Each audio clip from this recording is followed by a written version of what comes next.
வணக்கம் நண்பர்களே. இன்றைக்கி நம்மளோட வீடியோவில் எதை பற்றி பார்க்க போகிறோம் அப்படின்னு பார்த்தீங்கன்னா ஃபிஷிங் அட்டாக்ஸ். ஓகே, இந்த ஃபிஷிங் அட்டாக்ஸ் நான் உங்களுக்கு எந்த ஒரு இல்லீகல் பர்பஸ்க்காகவும் சொல்லித்தரலை. இது எஜுகேஷன் பர்பஸ்க்காக மட்டும்தான் நான் சொல்லித்தரேன். அதுக்கப்புறம் நம்ம இந்த ஃபிஷிங் அட்டாக்ஸ் யூஸ் பண்ணுற டூல் பார்த்தீங்கன்னா அதாவது சோஷியல் இன்ஜினியரிங் டூல் கிட். நம்ம நிறையா டூல் கிட், அதாவது ஹிடன் ஐ, பிளாக் ஐ, இந்த மாதிரி நம்ம யூஸ் பண்ணலாம். ஆனால் அதை விட நமக்கு டூல் கிட் தான் கொஞ்சம் யூஸ் ஆகும். ஏன்னா நம்ம எந்த ஒரு வெப்பேஜாக இருந்தாலும் அதை க்ளோன் பண்ணி நம்மளோட வேலையை தொடங்கலாம். ஓகே, இதுக்கு மேலே நான் பேசி யாருக்க விரும்பலை. நம்மளோட டெர்மினல்ஸை இப்போ நீங்கள் ஓப்பன் பண்ணிக்கிங்க. ஓப்பன் பண்ணிட்டு நீங்கள் உங்களோட சோஷியல் இன்ஜினியரிங் டூல் கிட்டுக்கு போகிறதுக்கு செட் டூல் கிட்னு கொடுங்க. என்டர் கொடுத்தீங்கன்னா சோஷியல் இன்ஜினியரிங் டூல் கிட்டுக்குள்ளே போகும். இதில் நம்ம சோஷியல் இன்ஜினியரிங் அட்டாக்ஸ் தான் பண்ண போகிறோம். 1 கொடுத்துங்க. ஏன்னா இந்த இடத்துல 1 தான் ஆப்ஷன் இருக்குது, உள்ளார்க்க போயிடும். இப்போ நம்ம ஸ்பியர் ஃபிஷிங் அட்டாக்ஸ் வெக்டார் அப்படின்னா, நீங்களாக ஒரு வெப்பேஜை க்ரியேட் பண்ணி அதில் உங்களோட கோடிங்ஸ் போட்டு நீங்கள் ஒரு மலிஷியஸ் வெப்பேஜ் க்ரியேட் பண்ணி அதில் பண்ணுறது தான் ஸ்பியர் ஃபிஷிங் அட்டாக் வெக்டார்ஸ். ஆனால் நம்ம ஒரு வெப்சைட் ஆல்ரெடி க்ரியேட் பண்ணி அதை க்ளோன் பண்ணி தான் நம்ம பண்ண போகிறோம். அதுக்கு வெப்சைட் அட்டாக் வெக்டார்ஸ், அதை நீங்கள் ஆப்ஷன் 2 கொடுத்து என்டர் கொடுத்துங்க.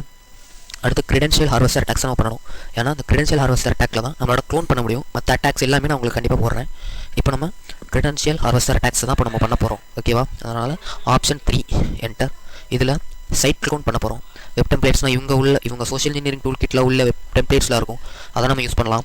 சைட் க்ளோனர் அப்படின்னா நம்மளாவே ஒரு க்ளோன் பண்ணிக்கலாம். ஒரு சைட் இருந்தால் அதை நம்ம க்ளோன் பண்ணிக்கலாம். கஸ்டம் இம்போர்ட்னா நம்மளாக ஒரு வெப்பேஜ் க்ரியேட் பண்ணி அதை நம்ம பண்ணுறது. ஓகேவா? இப்போ நம்ம ஒரு சைட்டை க்ளோன் பண்ண போகிறோம். அதனால் ஆப்ஷன் 2 என்டர். ஓகே, இப்போ நம்மளோட ஐபி போடணும். இது என்னோட ஐபி இதிலே காட்டுது. நீங்கள் சப்போஸ் உங்களுக்கு டவுட்டாக இருந்துச்சுன்னா ஒரு நியூ விண்டோஸ் ஓப்பன் பண்ணிக்கிங்க. ஓப்பன் பண்ணி IF config அப்படின்னு கொடுத்தீங்கன்னா உங்களோட ஐபி வரும். இதுதான் இந்த இடத்துல உங்களோட ஐபி டிஸ்பிளே ஆகும். இதை நீங்கள் காப்பி பண்ணிங்க, இல்லைனா மெமரி பண்ணிக்கிட்டீங்கன்னா ஃபியூச்சருக்கு யூஸ் ஆகும். காப்பி பண்ணி இந்த இடத்துல பேஸ்ட் கொடுத்துக்கோங்க. இப்போ என்டர் கொடுத்தீங்க அப்படின்னா உங்களுக்கு இந்த மாதிரி கேட்கும். இந்த இடத்துல என்டர் URL டு க்ளோன். இப்போ நம்ம வேலை காட்டுறதுக்கு இப்போ நான் வந்து ஃபேஸ்புக் எடுத்துக்கிறேன். இப்போது இந்த URL அப்படியே காப்பி பண்ணிங்க. காப்பி அண்ட் டெர்மினல்ஸ் ஓப்பன் பண்ணிங்க. இப்போது இந்த இடத்துல நம்ம அதை பேஸ்ட் பண்ணுறோம். என்டர் கொடுத்தீங்கன்னா இந்த இடத்துல க்ளோனிங் ஆகிக்கிட்டு இருக்குது. ஓகே, PHP க்ளோனிங் ஆகிட்டு இருக்குது. சில டிவைஸில் பார்த்தீங்கன்னா இந்த மாதிரி காமிக்காது. அவங்களுக்கு டேரெக்டாகவே க்ளோன் ஆயிரும். ஆனால் சில இந்த மாதிரி கேட்கும். இந்த இடத்துல press return if you are understand what you sing. இந்த மாதிரி ஒன்றும் பிரச்சனை இல்லை. நீங்கள் என்டர் கொடுத்தீங்கன்னா போதும், அவ்வளோதான். ஓகே, இந்த இடத்துல இப்போ உங்களுக்கு க்ளோன் ஆயிடுச்சு. நீங்கள் மேலே என்ன ஐபி கொடுத்துருக்கீங்களோ அந்த ஐபி தான் உங்களோட லிங்க். ஓகேவா? இந்த லிங்க்கை தான் நீங்கள் மற்றவங்களுக்கு அனுப்பணும். இதை நீங்கள் மற்ற லிங்காக மாற்றணும் அப்படின்னா உங்களோட ப்ரௌசர் யூஸ் பண்ணிங்க. bitly.com போய்க்கிங்க. அதை தான் உங்களால் கம்ப்ரஸ் பண்ண முடியும். bitly.com அதுக்கு போய்க்கிங்க. ஓகே, bitly ஒரு ஷார்ட்னர். இதில் உங்களோட ஐபி கொடுத்துங்க. ஏன்னா நீங்கள் என்ன ஐபியில் கொடுத்துருக்கீங்களோ அந்த ஐபி தான் அதில் போடணும். 192.168.43.115 இதான் ஐபி.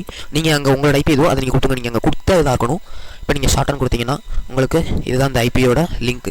இதை நீங்கள் பிட்லி வச்சு கம்ப்ரஸ் பண்ண லிங்க் இதுதான். இதான் நீங்கள் மற்றவங்க உங்களுக்கு பார்த்தா HTTPS ஃபார்மேட்டில் இருக்கும், உங்களுக்கு யூஸ் ஆகும். அதனால் நீங்கள் இதை காப்பி பண்ணிங்க. இதை நீங்கள் மற்றவங்களுக்கு அனுப்பணும். ஓகேவா? இப்போ நான் என்னோடய டிவைஸ்லேயே நான் அதை பண்ணுறேன். இப்போது நான் அதை காப்பி பண்ணிவிட்டேன். பேஸ்ட் கொடுத்து என்டர் கொடுக்குறேன். இப்போ பாருங்கள், ஃபேஸ்புக்கோட என்ட்ரன்ஸ் பேஜ் வருது, அதாவது லாகின் பேஜ். இப்போ நம்ம என்ன பண்ணுவோம், நம்ம ஒரு டார்கெட்டுக்கு நம்ம அனுப்பிட்டோம். அவங்களுக்கு இந்த மாதிரி பேஜ் வந்துருச்சு. அவங்க என்ன பண்ணுவாங்க, ஓகே ஃபேஸ்புக் லாகின் பேஜ் தானே, சாதாரணமாக இப்போ உள்ள அது மாதிரி தான் இருக்குது அப்படின்னு நினச்சிக்கிட்டு அவங்க உள்ளாக்க போயிடுவாங்க. இப்போ நான் ஒரு இதுக்காக தனியாக ஒரு அக்கௌண்ட் க்ரியேட் பண்ணேன், ஃபேக் அக்கௌண்ட். இதை நான் திரும்பி டிலீட் பண்ணிடுவேன். உங்களுக்காக நான் இப்போ க்ரியேட் பண்ணியிருக்கேன். இப்போ நான் அதுக்குள்ளே இப்போ நான் போக பாருங்கள்.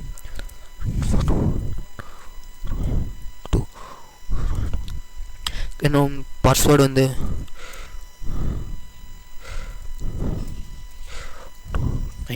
ஓகே, இது நீங்கள் இந்த சப்மிட் கொடுத்தீங்கன்னா உங்களுக்கு உள்ளே இருக்க போகாது. உங்களுக்கு இந்த மாதிரி தான் மறுபடியும் வரும். சரி, ஏதோ தப்பாக போட்டிருக்கோம் அப்படின்னு அட்டாக்கர் டார்கெட் திரும்பி பண்ணுவாங்க. நான் உள்ளார போக சரி என்னடா இது அப்படின்னு டக்குனு க்ளோஸ் பண்ணிடுவாங்க. இப்போ நம்ம ஆனால் அட்டாக்கர் சைடு பார்த்தீங்கன்னா டக்குனு இந்த மாதிரி லோட் ஆயிரும். அவங்க உள்ளாக்க போனோடனே டக்குனு லோட் ஆயிரும். அவங்களோட ஐபி எல்லாமே வந்துடும். அவங்களோட பப்ளிக் ஐபியே வந்துடும். இந்த இடத்துல பாருங்கள், நமக்கு கடைசி இதோட தான் முடிஞ்சிச்சு. அதுக்கப்புறம் லோட் ஆகிருக்குது. இங்கே பாருங்கள், உங்களுக்கு கொஞ்சம் கீழே நீங்கள் ஸ்க்ரோல் பண்ணிக்கிட்டே வந்தீங்க அப்படின்னா நீங்கள் கொஞ்சம் பொறுமையாக தான் பார்க்கணும். இந்த இடத்துல பாஸ்வேர்ட் ஃபோன் இந்த மாதிரிலாம் வரும். சில நீங்கள் இன்டர்நெட் பேங்கிங்லாம் பண்ணுறப்ப உங்களுக்கு பாஸ்வேர்ட் ஹேஷஸாக தான் வரும். இந்த இடத்துல வருது பாருங்கள், இதுதான் நம்ம கொடுத்தது. இந்த இடத்துல பாருங்கள், இமெயில் ஈக்குவல் டு இதுதான் நம்மளோட இமெயில், அவங்களோட பாஸ்வேர்ட் இதுதான் நான் கொடுத்த பாஸ்வேர்ட் வந்துருச்சு. இது நான் அப்போ டெலிட் பண்ணிடுவேன். ஸோ ஓகே ஃப்ரெண்ட்ஸ், இப்படி தான் ஃபிஷிங் அட்டாக்ஸ்லாம் ஒரு ரியல் ஹேக்கர்ஸ் கண்டக்ட் பண்ணுவாங்க. ஓகேவா? இப்போது நம்ம சாதாரணமாக அவங்களோட பேஜுக்கு உள்ளே போயிட்டு இந்த இமெயில் இந்த பாஸ்வேர்டு கொடுத்து போனாங்கன்னா அவங்களோட ஃபேஸ்புக் அக்கௌண்ட் இவங்க கையில் வந்துடும். அதாவது டார்கெட்டோட ஃபேஸ்புக் அக்கௌண்ட் ஒரு அட்டாக்கர் கையில் வந்துடும். அவ்வளோதான் ஃப்ரெண்ட்ஸ், நம்மளோட வீடியோ இப்போ எண்டுக்கு வந்துருச்சு. நம்ம அடுத்த வீடியோவில் சந்திப்போம். ஓகே, பாய்.